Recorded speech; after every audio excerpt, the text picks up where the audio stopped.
In this video, I want to show you how you can fix broken links on your Shopify store. Now I made a quick guide right here that you need to follow, but I'll also show you how to do it. So first you need to find the broken links, which you can find using the Google Search Console.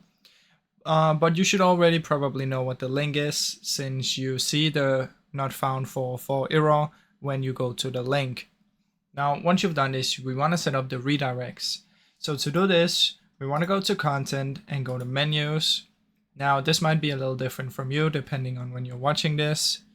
Go to URL redirects, create a redirect, and then redirect from, we want to put in the broken link.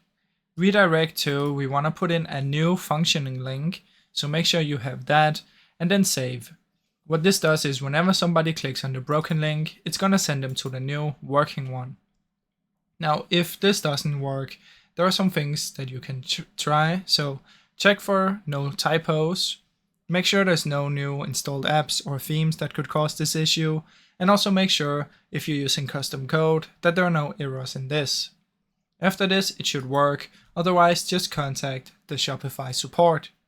Now, I really hope you enjoyed this short video. If you did, please leave a like and subscribe, as it helps me out a ton.